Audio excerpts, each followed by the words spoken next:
Banter with Toni and Mimi. A cross-generational conversation between a millennial. They'll be like, I still have to go home and see my mother and father's face, and you're telling me to come here and be showing my ash. And a Gen Zer. Girl. Not girl.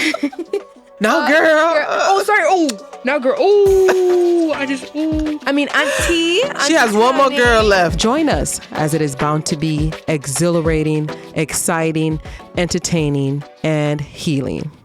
Welcome to another episode of Banter with Toni and Mimi. Hello, Mariama. How are you doing this week? I'm overwhelmed, but I'm good. What has you overwhelmed? Life. What about your life? It's just different aspects of my life blending together. They're not blending together. That's why I'm overwhelmed. I like balance, and there's not balance. Your life is not Balenciaga. Yes. Okay. You have to balance it yourself. Nothing just equalizes and straightens out by itself. You actually have to straighten it all out. So that's what has me overwhelmed. I guess I was kind of feeling overwhelmed too. And it's been a weird week. It was just me. It's been a weird 2 weeks for me. But yes, me too. Yeah. It's just weird. I feel off. Yes, because I was stressed. We already kind of talked about this off camera, but I was stressed with all the things I have on my plate. And then I was trying to, I'm the type of person, murder mysteries are my favorite kind of things because it's finding the clues and figuring it out. So I don't know how to leave something alone. So if something is bothering me, I'm like, okay, let me try to get to the bottom of it. Let me try to figure it out because we got to fix it. But then when I can't figure it out, because I'm impatient, and when I can't figure it out quick and then I get overwhelmed, then I leave it alone. And then, Yeah, so I definitely felt the overwhelmingness too. But then I've been finding ways to ground myself, whether it's meditating before going to bed, drinking some tea. Yes. We had the podcast today, but if we didn't, I probably would have gone out for a walk. Cute. Yesterday, I took myself out to lunch. I went to Nando's. What do they have? It's a South African chain. So they have peri peri chicken. And they just opened up a location not too far from us over here in Katy. So I went there, had lunch by myself, sat outside. Oh, the vibe was vibing. I put on my shades like I'm somebody. Because you are, though. And then this girl came up to me. She's like, I just want to let you know your shades are so pretty. It's so nice. I'm like, thank you. I got them from Amazon for $10. Hear it. Amazon. Can you imagine? I have other shades that I've spent hundreds of dollars on, and it's the $10 shades that are giving me compliments.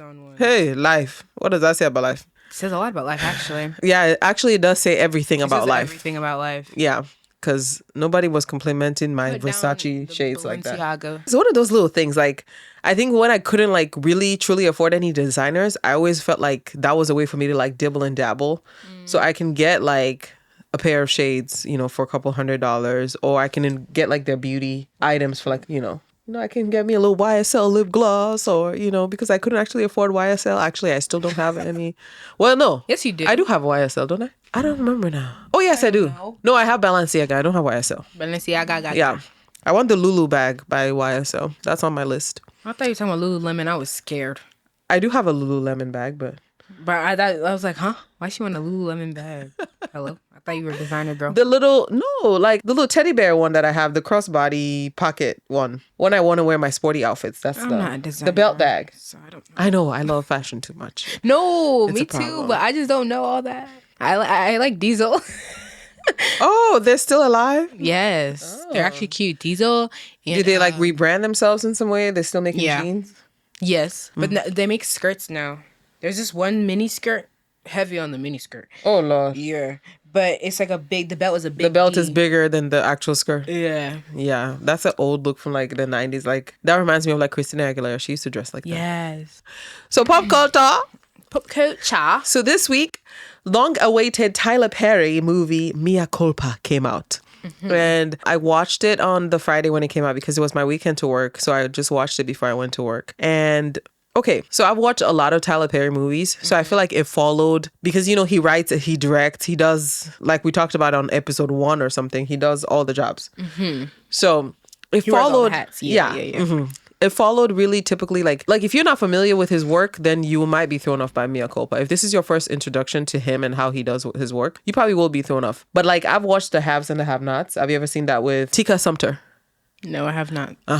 I've watched a lot of Tyler Perry stuff. That was a soapy show that he had on. It was so good. So that's the outrageousness because it started out kind of slow. and then it built up, and then it gave you like, then the intensity just got there, and like you didn't have time to like process anything and breathe or whatever, and then you're like, what? And then the movie's over. Would you recommend it? Okay, so what if I watched it? Well, you're an adult, so that's first things first. Don't be out here trying to watch these with your children. Is that for your kids? Oh. Okay. Because the main character, there was a scene where he was showing us Adonis. You know who Adonis is? The god of muscle. You know why I'm saying that? Yeah. Huh? I'm asking you. I asked what would she do if I watched it for her reaction because I already watched it. Oh, yeah, because you're an adult now. That's what I'm saying. I don't want nobody younger than you watching it, but yeah. Guys, that movie was bad.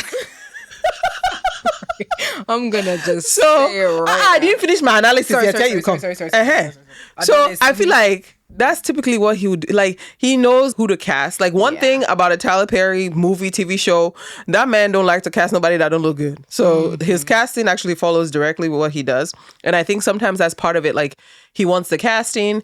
He wants, like everybody was talking about Kelly's clothes and all that. Like that's part of like the fashion styling. Like that's part of it. Like I feel like he gives you like, you know, like back in the day, like there are people who love rom-coms and then there are people who totally hate them. Yes. Tyler Perry does like, somebody was saying like he's like a Nollywood movie producer. And at first you take it and you're like, it's an insult, but really it's just another way I think of people just trying to say like, first you have to understand his type of movies. Don't compare them to, I don't know, box office. Yeah, They're like gonna be he has never been that. Like that's never been his thing. Yeah, like even when the plays were there, like he will throw in little lessons for you to learn and carry, but it's never because like the acting is like, I don't know, exactly. I mean, but he does have movies where the acting has been top tier, but like that's because of the people he's casted. Like his writing, the movie, I thought it was corny. Yeah, like, okay, so like the first scene, well, I don't want to spoil it for those who haven't watched it, but straight from the beginning, what I thought was right. Because when the husband said, oh, we have a couple paintings of this guy in our house, and then the way the sister-in-law looked, I was like, oh, she don't slept with him too. I was, so I didn't peep that. Oh yeah, I didn't peep that. The body language. Go back and watch it because like when the husband was like, "Oh yeah, and that we're artist." getting rid of all of it, the paintings, right? Yeah, like But the way the sister-in-law kind of give you on edge, I said, okay, she's done something with that painter. The fact that she had all his stuff. Yeah, it was kind of predictable because so I didn't peep on because when I got into the movie, obviously, like I didn't know anything that was going on, like her profession, and obviously they didn't want her doing what she chose to do, but then the plot twist was good, like the intensity, like you said, it did pick up and you're like, yeah, exactly. But it was like when I was like I got there, I was like, and I'm like, okay, like yeah, okay. He was almost there. Yeah, and maybe this is the time of his life, like where maybe he does need to learn how to trust people. Because I feel like with the right type of writers, what we are anticipating, like that's the job of the writing room, is like to make you lean one kind of way, and then they come back and they're like, nope, gotcha. That's not what you think. Because they low-key did, though, I can't lie. Yeah. But it was not, because I'm going to spoil the plot, but like, what was the point? I don't like how it ended either. Yeah, because all of this now is because of her brother-in-law wanting to further his career. So because the wife slept with that artist, he thought that's going to be a kill a bird with two stones kind of thing. Like, I want to get rid of him anyways. So let me use this to get rid of him and use it to build my career so I can get elected into office. Yeah. Because, we live in the society where people get elected into like these political offices based on their fighting of crime. So he literally created a crime that he solved to make himself look good so he can get into office. Oh my God. Yeah. I mean, yeah, he's trying to teach us a lot, but he left the chalk at home. Yes. The blackboard did not make it to the classroom. He was just talking in front of it. Nothing was being reviewed. But is it the best Tyler Perry movie? No. Is it one of the good ones? Yes. Were other elements of the movie good? Absolutely.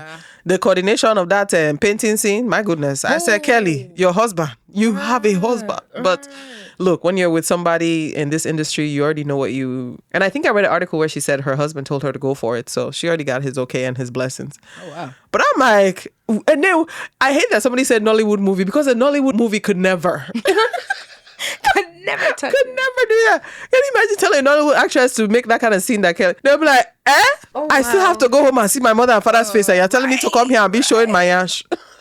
You know, she did good though. Her acting was good. Yeah, acting was good. Hair was on point. Oh, she was on You know I love me some black on black on black. Right. So when she went to the art gallery and she had on, because that's how I like to wear my jackets anyway. The white and black, and she had the coat over, but like, you're wearing it like a cape. Yes. The structure of the show, I love me some structure. Like, give me some rigid lines. Had all of that. All of the elements. And the cutouts in a lot of her suits. She had like a the suits were on point. I mean, honey, she was giving Lawyer Bay, okay? Right. She was Lawyer Bay, for real. She's for real. Yes, she killed it. I like Kelly, and I like the actor. I don't know his real name, but I know his name. I know him. Trevante Rhodes. Mr. Trevante. Please, I will not discuss anymore about Mr. Trevante. Right, just say his name. That's it. But yeah, I was like, Trevante, please. Okay, wait, because low key, okay, and then I didn't think he was good. Like, I don't know how to explain it. Like, his acting people felt like just the chemistry wasn't really there at all. And then that scene really just kind of saved it for you, because then you're like, oh, okay. Because really, that's like the first part that like makes you like, oh, okay. And then after that, then it started picking up. Yeah. Because before that scene happened, you were just like, oh, okay. Mm-hmm. But then Trevante, he's an actor, but I'm like, why is it feeling corny right now? And it's those lines. Right. I know. You said you're feeling me. You're not feeling. First of all, a man like that, ain't nobody even interested. Like, don't be so needy. Like, if she was feeling I see you, them you jeans. I don't know how.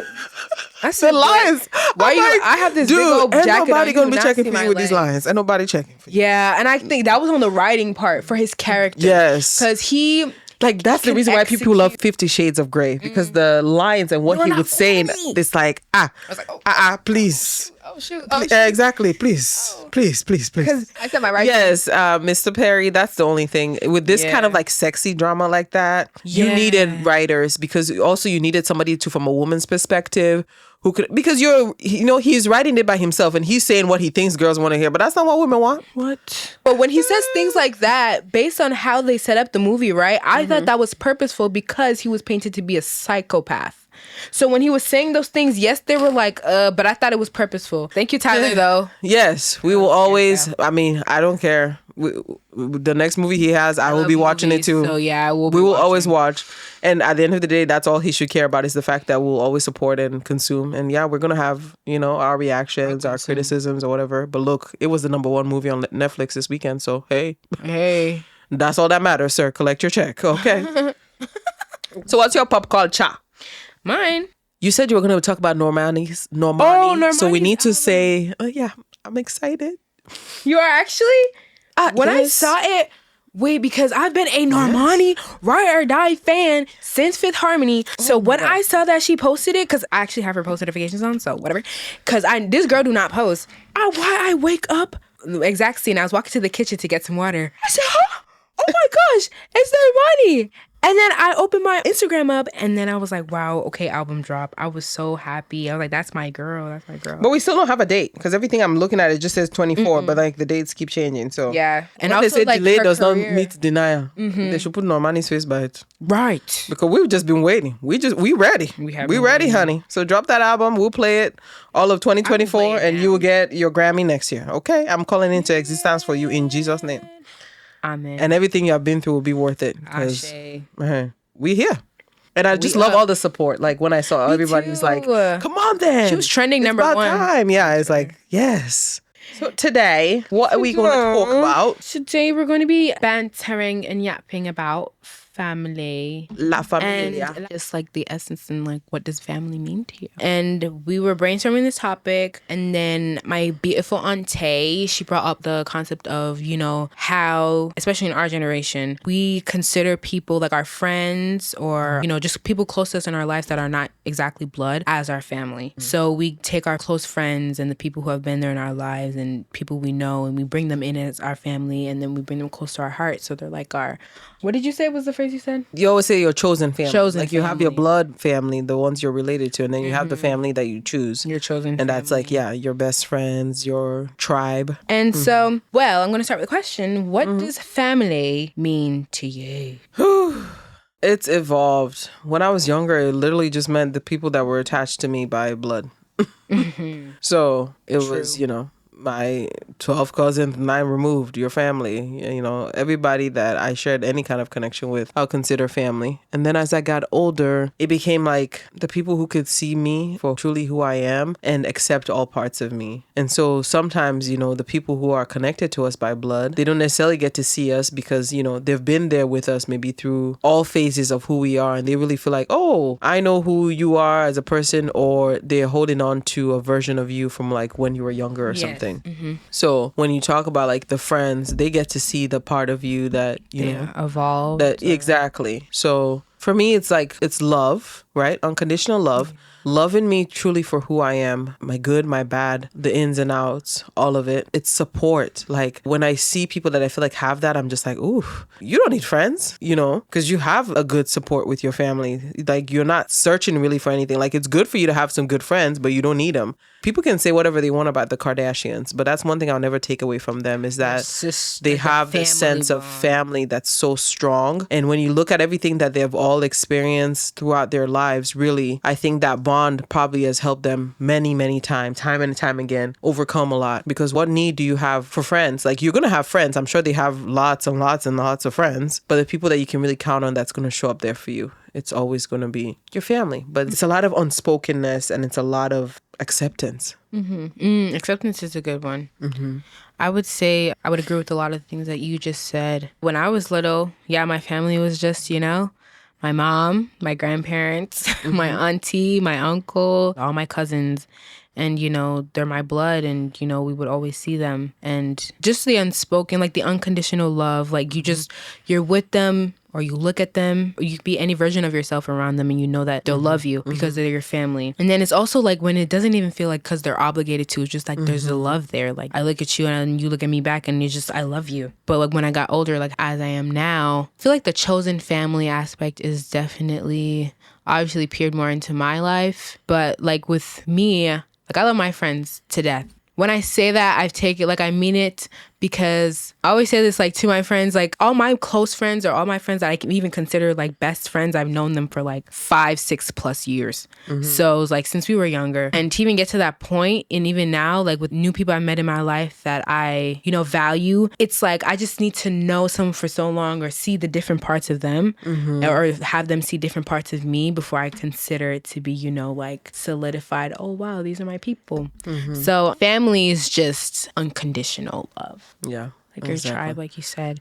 So then, and I ask you, I say, do you subscribe to the chosen family, you know, aspect, or do you keep it friends and family? Yeah. I think, like I said, when I was younger, I didn't understand that. So it really was like my family's my family, my friends are my friends. And then I had to go through, I guess it was part of my growth journey, is reevaluating what that meant for me. And then if I feel like somebody wasn't living up to it, that it was okay for me to demand something else out of them. And if they still can't give it, then I can draw a boundary and say, okay, you're not meeting what I expect, right? And so if I can redefine that, then I also started doing it with friendships too. Mm-hmm. So I don't know, to answer your question, yes, the friends can be family, but the same requirements I will have out of my family. If I'm having friends that I feel like are going to be at the level of that, I'm going to have those same requirements as well. For your friends. Because yeah, for the longest time for me personally, there are things I would demand out of family. And then for friends, I will give them a pass and I will not make the two equal. And I think that that was sometimes problematic because then, you know, if somebody is close enough to you, they're going to be like, well, you give this person a pass, but then I can't do none of that. Right. And so I had to learn like, okay, if I'm saying everybody has to treat me a certain way, it doesn't matter if you're family or if you're friends, that's just the basic necessity. Like, this is just how I want to be treated and that's it. Mm-hmm. And that has been a journey for me. So yes, you can have chosen family, but for me, it's learning that everybody gets treated equally. Everybody has the same expectations, whether you're family or your friends. And if you choose to stay, then like, this is what it requires to be in my life and, you know, to do this thing called life with me. And that's it. If you mind sharing, like, what are some requirements for you? Like you said, because I feel like for so long of my life, I felt misunderstood. Like, it hurts me deeply when it's somebody that's the closest to me that does not see me. Mm-hmm. Like, that rocks my world because I'm like, you're right next to me. Like, you should be able to see me more than anybody else. Right. I'm like, I don't think I'm that mysterious. I mean, so yeah, holding space for me, seeing me, really just being supportive. Like, I feel like I try to do that for others. So there was a time in my life where it seemed like I didn't require it. Like I'll give it to others, but then it's like I didn't expect it back in return. Prime example, when I was getting married, by no fault of their own, I had individuals in my wedding, for example, that I didn't give them any task, anything to do. Like really all they had to do was just show up on that day and just be, in the wedding. Part of the wedding. Whereas other people will be like, and somebody might look at them like, actually, that's great. Everybody should do it that way. But, other people will look at them like, well, why didn't you give them a task to do or give this and that? Yeah, exactly. To actually take part. And, so yeah, sometimes it's like, I don't hold the same requirements. Like I'm saying, like if it was family, I'd be like, I expect you to do this. But when it came to the friends, then I was like, oh, okay, it's fine. I do all of it. You just show up. So given in return what I'm asking, and that's the same with family, I feel like I'm a generous person. I really do. So I don't like to feel like I'm being taken advantage of. So for that person to have a consciousness, like if you're like, okay, she's, like she's been helpful at this time. So if she's telling me no now, it doesn't mean she doesn't love me or she doesn't care or she's the worst person in the world. Like she's just trying to put herself first. Consideration. And just always, have my best interests at heart. And I think once I know that and there's that safety there, then there really, sometimes I give you so many chances and there's room because I'm just like, okay, I can trust that where this is coming from is always going to be good. I think seeing me is the most important. If I feel like you don't see me, then how can I trust you with me? Oh yeah, trust is a big one. That was a word. Say it one more time. If I feel like you don't see me, how can I trust you with me? Right. That's very hard because now I'm hoping that you're going to always do what's best for me, but you don't even see me. Right. Like just to merely understand. Yeah. Because like if someone can come to you and tell you some kind of crazy story, be like, look, that ain't Toni. I don't know what you're talking about. Look. But ain't Antonia. Just, to know how I operate and how I function. Because what she said, like when you say like what you asked for and just to be asked to be treated a certain way, with me, I feel like I don't think I really ask for anything that I can't give back. So as I want to feel that unconditional love between the people that I call my family, it's never going to be one-sided. So when it's like, oh, I'm asking you to understand me, I already took my time and will always take my time to understand you and really know how you function and really know how you operate.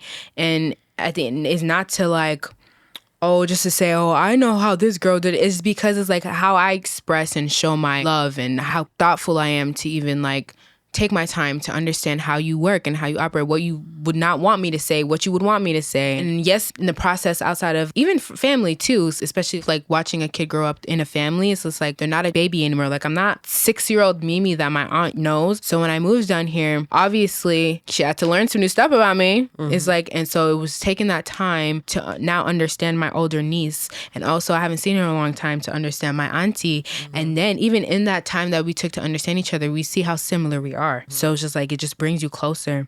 And that's something I ask for as well in the people that, want to be close to me and in my circle.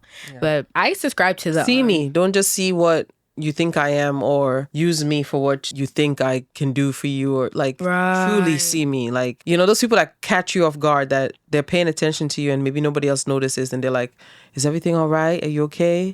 Like, I'm not going to put anybody on blast, but I had a friend that came over to my house and we were hosting a party and I had worked and I hadn't slept. And that's typical of me over here. But she just started cleaning up and like she was like washing it. I was like, you don't need to do that. But she kept on going. And before you know, she cleaned the entire freaking kitchen. And I was like, no, you don't have to. Like, I even remember like a couple of days later, I still called her just to say thank you again. But like, really, that has never happened for me before. Like, I know people who would like say, oh, do you want us to help you clean? And then, of course, I'm going to be like, no. And then they leave it alone. But she still went ahead and was like, I'm going to. Let me do it. And she did the whole kitchen. Yeah. And it was just like, oh my gosh. I can count in my hands the times that I've had people that have done that. The first time actually was a couple of years ago. I had a friend who I don't get to see as much anymore. But I remember like she would just do stuff for me. Like she would just be like, oh, I was at the store and I saw one of these, so I grabbed you one. Oh, I was doing, and I was like, huh? And I told her, I said, nobody in my life has ever done that for me before. And she's like, really? I'm like, yeah. The fact that you thought of me and then you actually got something for me while you were getting something for yourself. You were thinking. Never had happened for me before that. Like from a friend? Yeah. Oh, that's not... Oh. So it caught me That off makes you guard. Like, sad. no, because I'm such a giver. Like, that's what I'm saying. And they say people like that is like very hard because like To find somebody who gives as well. Yeah. If you ask me, I'm always going to tell you, no, I'm fine. I don't need anything or whatever. So to have the friend that goes the extra mile, even when I'm saying I'm fine, I don't need anything, you're okay. And they're like, okay, I know you said that, but I'm still going to do this. Like, yeah, I know. Okay, because I knew you were. I'm not going to put anybody on blast, but yeah, like if I ever look back, because even like the kids, like they love her to death. If I ever look back on anything and I'm like, you know, I wish this could have been different or this, like that's what I mean by seeing me, like see me. You know what I mean? Like, Because she I could don't tell that you, even if she couldn't tell, she could just feel it and wanted to help you. Yeah. She wanted to look out for you. She wanted to help you clean the kitchen. She wanted to take that ease off for you. Yeah, like you're seeing me, and even when what comes out of my mouth might not match, but you And still know. It's Exactly. like, girl, It's like you that, want that. next level of just knowing. Like, that's how you will reel me in. I can tell you that because I'll remember that. Yeah. Big acts. So it's like acts of service. Yeah, but it's almost like paying attention. Like, I tell you my favorite color, for details. example. And you remember it. And then you now remember, when and then you give me something- something, and you're like, because my favorite color is so off the wall. It's coral. Coral. So if I tell you my remember favorite OC. color is coral, and then I come somewhere and you like threw like a coral party for me or something, I'm gonna be like, obviously, thank you for the party. But the fact that you rememred that my favorite color was this, like, those are the things. Ditto. Like, when I say see me. I say same. It's actually so cute. Yeah. So what about for you? Yeah. For me, what? The same question you just asked me. Like, what are those things? Oh, what are those for your things? friends or I feel like family? trust is a very big thing for me. Like, to not even second guess that what I want to tell you, I don't have to like doubt that it'll not even stay between me and you, but it's just like, I know outside of this, like I trust you to take the information I've given you or I've said to you or something that we've talked about, that I trust. One, like that you're going to care. And I guess with the understanding part, that you're going to understand where I'm coming from, even if you haven't like lived through it, but understand me and hear me. But I feel like trust is a big thing because when I trust somebody, I feel like once I have the barrier of trust, it's just like, oh, I'm going to pour it all out. And I feel like that's a lot of defining parts, especially in my friendships, that like, I was like, okay, I like her. Like, okay. She's like considered a friend because like certain things have happened, and then to know that I can trust you in a moment where I'm really vulnerable, because that's not like something that I feel like I am a lot of the time, especially with my friends. So it's like, oh, like Mimi's always smiling, or Mimi's always happy, or Mimi's always telling a joke. But it's not like that you notice that I'm upset, but it's like that you're the one that I pick when I am upset to go and trust. Like, I can talk to you about it, and then to hear or to know that it's just going to be between me and you. Because at the end of the day, I would not hesitate to do that for somebody else, like to be that person. Yeah. So confidentiality. yes, that's one. And seeing me as well, because I can feel misunderstood sometimes. Yes, because sometimes my words don't match At all. I can tell you that for a fact. If you go by what comes out of my mouth, you're missing probably 99% of who I am. Right. Because sometimes I don't even know how to articulate the things that I feel. Literally, yes. But then I also like when you're asking me things about myself, because it's like there's always a constant show of interest, us wanting to like always learn about each other. Like I would want that. That can be good and bad. Why? It can be good because it can mean like the person is genuinely interested in you. But I've had experiences in the past where it's bad because it's almost like the person is just finding out information that later on they can use like in a bad way. Oh. So that's why I say judging people's characters is always so important. Yeah. Because like now I'm asking you all these things, so then I know where your soft points are, and I know the places that I can go to be as impactful, like when I want to do something terrible against you, because you've told me everything. I know your deepest, darkest. But the trust, I feel like the trust should be there first before I like start big pieces of information. As crazy as it is, it's part of like wooing technique. Oh, that's right? insane. Yeah, exactly. So it's like I'm already gonna make you feel very comfortable that you then tell me these things, and then I have them as like ammunition. Like, yeah, I'm telling you, those kind of. We'll just leave that where it was. Yeah, let's leave that because I do not want. Yeah, when I experienced it, I was like, oh, okay. Yeah. Because yeah, you're thinking like you're younger than me, so I pray you never meet those kind of individuals in your life. Exactly. But yeah, you'd be like, oh, okay, not doing that again. Okay, so here's the thing. Like, okay, so when you say not doing that again, like, do you become like you guard yourself now within? Yes, that's the hard part.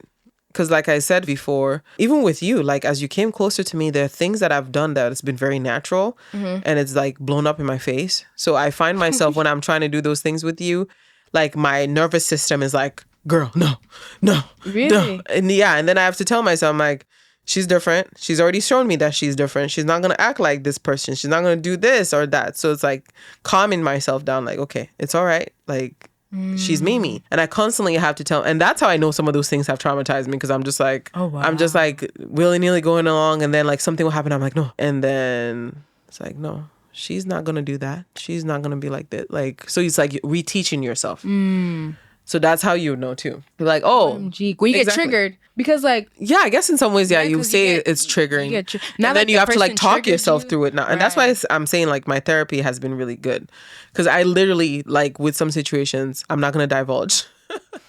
Obviously, we still have to have some level of privacy, but literally there'll be some situations that I have to tell myself, no, that's not what it is here. Like I know that's what everything in your body is telling you, but that's not it. Like I literally have to have that conversation with myself to like just mellow myself out. well, you telling me this now about that. I never knew that your nervous system, you get triggered sometimes. Oh, yeah. Because I've experienced that too, but I just, now that I know that's like present in you, girl, now I'm aware. And if anything... Not, girl. No, girl. Oh, sorry. Oh, now, girl. Oh, I mean, auntie. She has one more girl left in Guys, her it's use. too natural. I'm sorry. Okay. Now that I'm aware of that from my auntie, it's just like, of course I'm going to have more patience, because say you're triggered by, that triggered you if I'm like asking something about you, right? And then it's like, oh, I don't want to tell her. But now it's just like the patience to be, if on your accord. Yeah, like it's not for you personally. And maybe that's been part of the issue. Like, remember when we talked about how I'll just get blindsided and be like, oh, why is this person? Maybe the people that come close, they have an idea of who they think I am. And then when they get close, they see parts of me, but really very, very few people get to truly see me, right? So then maybe what they expected in the beginning just does not match what they end up, I don't know. So it's like, yeah. And that's why I think there's a part of me that's like, as far as sharing, to be honest, I've done it recently and it's been good. Like I've had a situation where I'm like, okay, this is what was interpreted, or this is what was thought I said or meant. And then I call that individual and I'm like, okay, this is actually what happened. I just want to clear the air because I will never do that. I will never think that. And I thought that was very, like the conversation was very positive. It was very good. Okay. Whereas in the past, the person might take, because like I said, the words that come out of my mouth, sometimes I have verbal vomit. Sometimes I don't process things before I open my mouth. So if you just go by just what I say, sometimes it's going to lead you into trouble because it's not truly like how I feel or who I am. You get what I'm saying? Yeah, I know exactly what you mean. Because I'm an introvert that's been forced to be extroverted to a certain level. So I don't think a lot of people understand that about me. Because then they're like, oh, you're talkative. I have been required to be talkative. I'm a nurse. I can't show up to your... to take care of you. And then I'm like... Can I just... Exactly. I need to walk into that room, own it, and be like, I'm your nurse today. Like, so there's a part of me that's like, but at the core of me, I'm an introvert. Like, I pull my energy from within. Like, everything for me, even me having a conversation with you, I've probably gone through it 50 million times in my head. So sometimes I'm awkward. And I don't know if people understand that part, like my awkwardness. Oh, because that's so true. Yes, I'm a very awkward individual. I don't think you're very awkward, but I've seen it times before. I can be very awkward. Like, oh, she's I feel uncomfortable right here. Yeah, exactly. Okay. So I don't know, like maybe then when people see that awkward part, then they easily misrepresent it as like she's being a witch because they don't really understand like shaking my this head. This whole thing like of me, let's say going to a party and just talking to random people I don't know, like that scares the crap out of me. Oh, well, me too.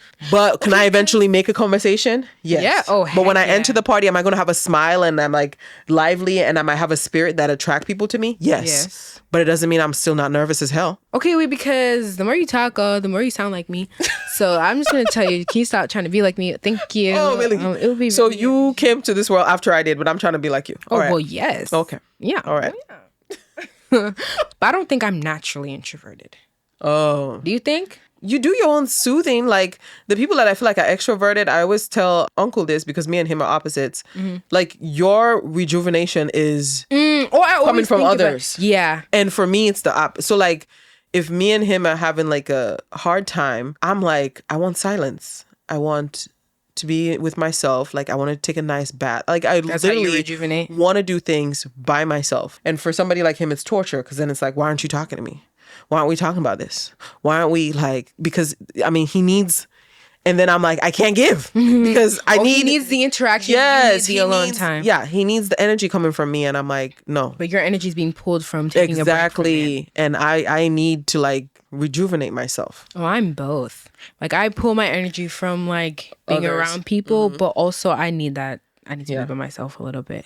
Yeah. Mine is all within. All within. Wow. So that's what I'm saying. Like, I don't know what it is about me that you don't really get to know that or see that part. So when I'm being awkward, then you might just, my awkwardness might just throw you off that you're just like, that's not the same Toni. Yeah, exactly. Like if you go based off the person that enters into a room and just talks to people and they're just, and then when you see that other like truly introverted side of me, it might not gel. Because you're like, what the hell is this? And then you might think, oh, she's mad at me or something. And it has no, I promise you, might not even have nothing to do with you. I'm just so damn tired. I just want to go to bed. I just want to be with myself. By myself. I get that. And it doesn't mean I don't about care for you. Yeah. Doesn't mean I don't care for you. I don't want you. But you call me right now. No, I want to be alone. And it doesn't mean I don't love you.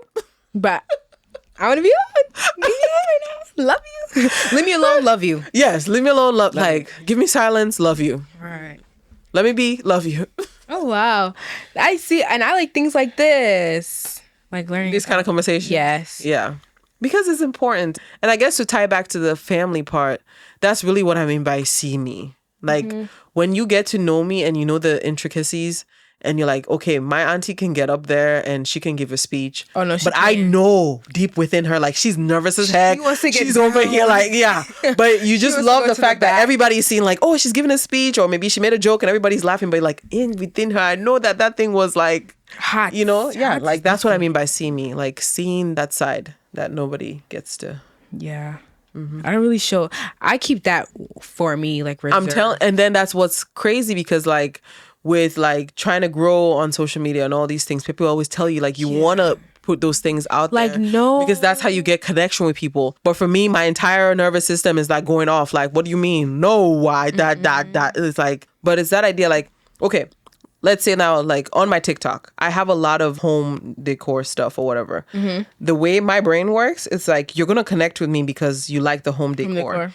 And then if you choose to stay, then eventually as you grow with me, I'm going to open up more. So it's like that trust factor. Like we will start and I might make all these decor videos and you're like, oh, where do I get the pillow? I like this or I like that. And then once I've gained your trust now and you can trust me like with that, then I can have little snippets of me opening up. But it seems like online, it's the opposite. You have to like open they up want you to first. open up first. And it's like, no, because even if you're an audience, even if you're somebody online, like I still have to have a level of trust and be like, okay, these people came here because I'm doing this, but they trust me enough or I've continued to build this relationship enough that now I can take it to this other arena. And yes, maybe I might lose some people along the way because some people will be like, I don't care. I only came here to see what pillows you had on your couch.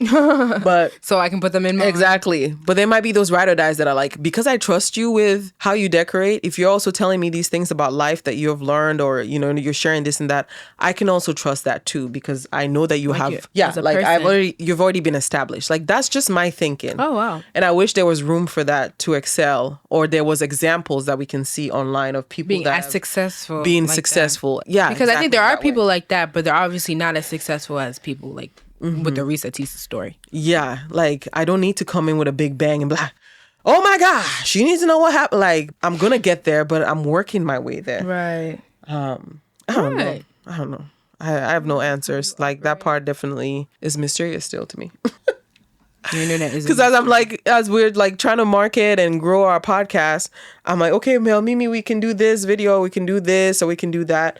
But it's all like Russian roulette. It's like we don't know what's gonna hit and what's gonna take off. And when I then see these videos where people are like Instagram, Well, I feel like giving that you well, giving you a formula of what's gonna work and what's not gonna. I'm like, I don't really care to do that either. But then do you think like the vulnerability, like, because you're saying you don't do it first because you feel like you be opened up to it. Yeah, like if you come to my channel and you like the way it looks, or you come to my TikTok and you like the way it looks, you're like, oh, I love her decor. But and how are you stuff. supposed to Like, gauge when to do it? Let that be the entrance. longevity. Like you came because you I was think giving the you long fashion. game. Exactly. Maybe that's you came why. because I was giving you the fashion and I was giving you the this and you got in. And now that you trust me with that, I'm also not telling you like, hey, just so you know, right? Maybe this, that, and now you can truly trust because it's a two-way street. I feel like now I'm comfortable with you.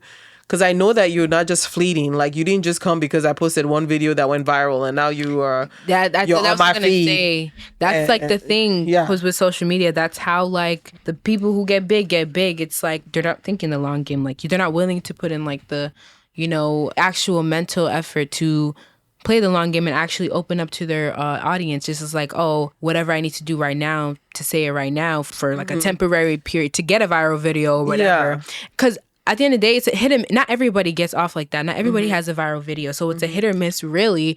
And even then, off your viral video, the audience goes to your page. And if there's nothing there that nobody can connect to, you will stay that viral video. But yeah, I get you're thinking in the sense of like you think the long game. Yeah, maybe that's what it is. And so then it takes a long time to see results from it. Because then, I don't know. And that's for a marketing person to tell me. Like, no, for real. Like, I need somebody in the marketing world to explain to me, like, how does somebody with my personality type, because I don't want to be out here feeling like I'm selling my soul, but I want to make connections with people and I want to showcase myself, but not really showcase myself. Like, you know what I mean? I'm just so existent and you just so happen to connect with me. And yes, we're doing it on an online platform, but under no circumstances. Like I was watching this lady's live and she's like, I'm telling you, a lot of these influencers are fake. She's like, they come in here and they want to give you this vibe like, oh, I just woke up this morning and I'm doing something random. She's like, what you don't see is that there are 10 cameras behind people telling her what to do. She has a whole team. Or she's like, oh, I'm doing a Walmart haul. And she actually didn't go to Walmart to buy the clothes. Somebody went and bought the clothes and brought it for her. And she's trying it on. And yeah. Because that's a lifestyle. Exactly. And she's out here giving you these links for things she actually never used. Yeah. Like, that could never be me. Like, if I'm showing you the lamp that I got from TJ Maxx, I literally went and bought that with my own money. And I just want to share you because, like, when I put it in my house and the way it made my living room came together, it was great. Oh, you're one of the good ones. Chat. Maybe there's no room for people like me. I don't know. There's room. But we don't give you the wow factor when you first come in. So then I guess people want to be it's just they just want to be right out the door. Guys, stay. A lot of people don't know how to stay after that or don't know how to wait until there's like they get that wow factor. I guess. I know. But then now that we're doing this podcast stuff, it makes you want to think about stuff because when you have a good thing, like I feel like we have a good podcast, but it's like nobody's going to know about it if we don't find a way to put ourselves out there. So then it's always reminding myself too, like I don't want to necessarily be playing that rat race all the time, but I do want us to be out there. When you like being vulnerable? What are you talking about? We will be out there. So in whatever way possible. I feel like we're very vulnerable with our podcast and the things that we say and the issues that we are, but we could be more. Yeah. There are times when we could be more, but sometimes we're trying to like protect the people with us because they didn't ask us to put some mics in front of our faces and talk about stuff. So it's not their cup of tea. It's not what they chose for their life. It's what we chose. But we can ask. Girl, ain't nobody asking nobody nothing. Why? Oh, really? Like, do you want to come on our podcast? They'll be like, what is that? Pod what? Oh, that part, no. P-pod. But if I had, okay, so, yeah. I don't know what I was going to say. If I had yeah. I was going to say, like, because, okay, I also say this, having our podcast, like, it makes me want to have my own. Mm. And I feel like if I had my own, I wouldn't be afraid to be like, okay, I'm just thinking, because today we're talking about, like, family, right? I would talk about my friends all day. Like, because we're talking about the chosen friends thing. Mm-hmm. I would talk about, like, I would name drop. But you name drop. In the sake of, Because you just never know who can consume it. And I always just think about that, like, this is something that you're doing that you choose, but these people don't choose to be. So even though they're part of your life, but they're part of your private life. And then the trust thing. Like, how can they trust you? That's what's gotten some people in trouble. Because once again, in front of this mic, they're talking about things that happened in the background that they were never supposed to talk about in front of a mic. Exactly. And then how does that person trust you? Because if like everything I do with you is going to end up on the podcast. Oh. Yeah. Oh, I would have conversations. Okay, true. You see what I'm saying? Yeah, I see what you're saying. But I would have conversations with like the people. First. Yes. So you always have conversations and then ask them like what they're comfortable with you sharing. And then you go ahead and do that. Right. That way your trust is always there. Or else you come on here and like, well, my friend told me last week that she's pregnant, but she don't know who the baby daddy is. Your friend I get it. is going to hate you Right. and go under your thing and comment. And that's happened she before. is a witch. You lying witch. Oh. Who said that you can? Oh. Oh my bad. gosh. Oh. Yeah. Like, this is why I don't mess with you no way. Right. Oh my God. Fake, Friendship you fake, over. You fake. Girl, you fake. You a snake. Yeah, see? That's why you don't do it that way. Shaking my head. But Learn from me, little grasshopper. I will, please. I will hop in whatever direction you say. Yeah, I will hop in. Whatever. But I think that was a good episode. It was a good episode. Oh, songs. Secular, worldly music and your gospel music. Your worldly music selection. My regular, I pick Apple Tree by Erykah Badu. Okay, Erykah Badu. Badu. Erykah Badu. And I'm going to say Act Like You Know. LaShawn Pace. Act Like You Know. I don't think I know that one. Okay, add it and I'll go ahead and listen to it. I don't think I know that one. Oh, all right. That song. My gospel pick is Fear Is Not My Future by Todd Galbraith featuring Tasha Cobbs. This is the second week Tasha Cobbs has made it to my playlist. But look, that song, whoo, the words. And then I come to find out like Maverick City actually had sang it before, but Todd and Tasha, that's the only version I care to know. They ripped it up. I mean, they toe up. I thought that was originally their song because I think that Kirk Franklin and Maverick City sang it first. Todd Galbraith, Fear Is Not My Future. Period. So that's my gospel choice of the week. Mm-hmm. And then for secular worldly music. My worldly music selection is a new song that popped up as, Spotify knows me. Me and Spotify were in such a good relationship now. Spotify will just be like, this is for you. Spotify. And then when I listen to it, I'm like, yes, you're right. It is for me. So it's Big Big Things by Young John, Kiss Daniel, and Shay Vibes. I have been playing, it's just the knock. It's the Amapiano mixed with the, the Afro beats. They did it. Big Things. Big things. Yes. So those are my choices for the week. Love that. Mm-hmm. Until next time, you guys. I hope you guys enjoyed this episode. We were supposed to be talking about family, but somehow we talked about social media. Like we talked about Mea Culpa. I mean, we were everywhere. We really were everywhere today. We told y'all the last 2 weeks were difficult. So this is the result of the last 2 weeks. We're just all over the place. Yeah, no, for real. Okay. Our brains are kind of fried. So yeah. This is the only episode we'll record this week. Yeah, we need a mental break. Then we'll come back and record some more next week. But that's banter for you. That's really what banter is. I know. We definitely were bantering. Bantaring, we're yapping. Yes. So au revoir. I hope you guys have a lovely week. Au revoir. Adios. Ciao. A tout à l'heure. What's that? Until later. It's another, yeah. Yeah, it's like... And see you later. No? Tell Maybe. What is the English translation? It's okay. Now you're going to make me look it up. You already know you should have never asked me that because I'm going to look it up. So now we're going to take time. She can spell it. I can spell it. Like, yeah, see you later. Yeah. I can spell it. So I tell people all the time I can write French better than I can speak it. I don't know what it is. Speak it and I can write it. Oh. The conjugations. Oh, so you couldn't figure out how to say it, like you couldn't imagine it in your head? No, I couldn't. That's it. Yeah, I know. Toodles. You just finished an episode of Banter with Toni and Mimi. We just want to say thank you for taking the time out of your day to listen to our podcast. Have a wonderful day.